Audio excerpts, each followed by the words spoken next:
Good morning, everybody. Here we are again. And we was asked, I'm going to move my coffee out of the way here. So we were asked to read the letters. So thank you again for joining us for Buy Me a Coffee. I'm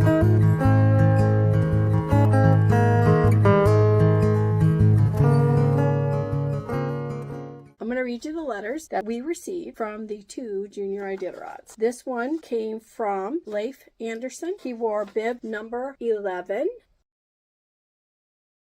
So we definitely want to say thank you to Leif Anderson for sending us this wonderful letter. Thank you very much for your Junior Iditarod donation. It was an absolute pleasure to run the race, and I appreciate your contribution that helped make it possible. It is because of people like you that the youth of today continue to do amazing things like these. Thank you for your generous donations. Sincerely, Leif E. Anderson, bib number 11. And if you watch the Junior Iditarod video that we have already got up, you'll see where Leif Anderson is in the race, wearing bib number 11. Check it out. Make sure you watch the whole thing because every bit helps. So this card, this postcard, awesome little postcard, came from Isaac Reddington. Thank you, Isaac. This is awesome. Thank you, 7 Mile Hill Sanctuary, for supporting the Junior Iditarod this year. I really appreciate it. Thanks, Isaac Reddington. What's even cooler is it's in his own handwriting. That's very cool. You know, how many young people take the time today to write a letter? These two letters tell me that these two young people really care. Not only did they have a great time running the Junior Iditarod, but they took the time to say thank you. And I'm assuming that they wrote thank you to all the people that helped them in their race. We are from 7 Mile Hill Sanctuary, but we are here to talk about Buy Me a Coffee. If you decide to buy us a coffee, then your monies will go towards our projects here on 7 Mile Hill Sanctuary to help us make them happen.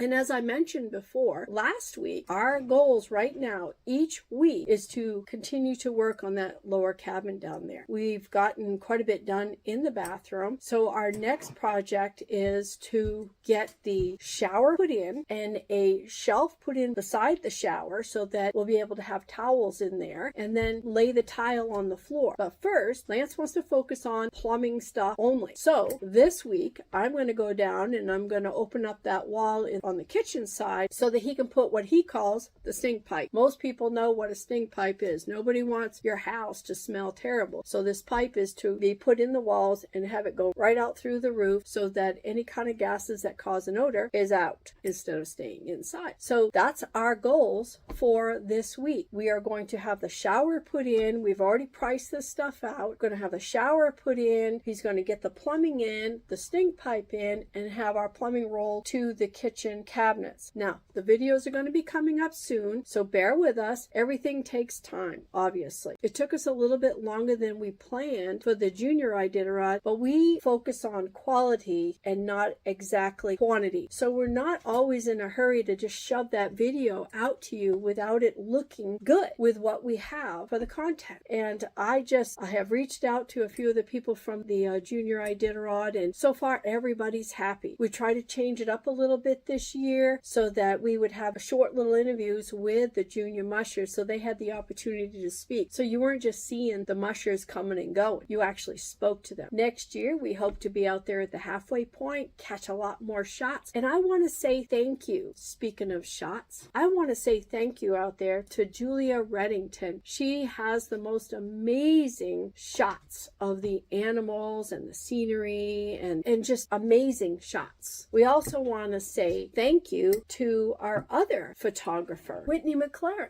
They are amazing photographers and they have been helping us out with the Junior Iditarod. So if you want to check out who they are and what they do and their shots, and you might be interested in buying one of their photographs. I mean, they are absolutely amazing. So check them out. I can't say enough about them. Just check them out. You will enjoy what you find. I think that's a wrap for this week, and I really hope you enjoyed hearing what we've got going on around here. And so as we are progressing with the cabin renovation down there, then just keep up with us. There's other projects on the 7 Mile Hill site. If you're interested in a cooking project, we've got the friendship cake that I just did.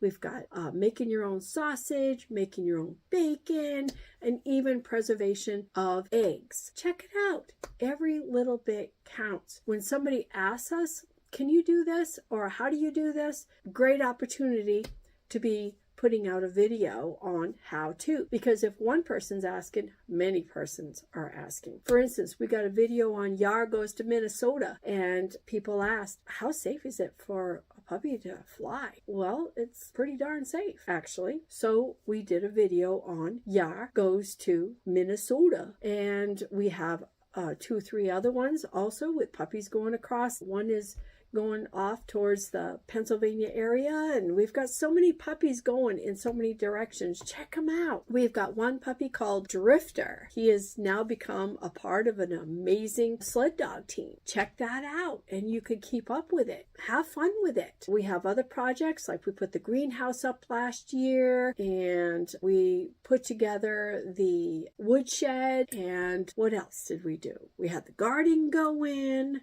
So there's something for everyone. We also have a lot of stuff on there about dogs. Whelping puppies, how to ship a pet, several things. Lots of stuff about the dogs, like I said. Check it out. Now, I did not mention the best thing that we were thinking about. We were thinking that for somebody who makes monthly contributions to Buy Me a Coffee, we thought about putting their contribution name on a plaque and putting it on the lower cabin or the deck, so that when somebody comes to stay, they'll see some really important benefactors that are a part of our life here. So consider that. We do have a couple of folks that do make monthly contributions for several cups of coffee, and they have specific spots where they want us to put the money, and we do it. It is such a blessing when they do, to help us. Most people know that it's very expensive to live here in Alaska, especially when you're off grid, but especially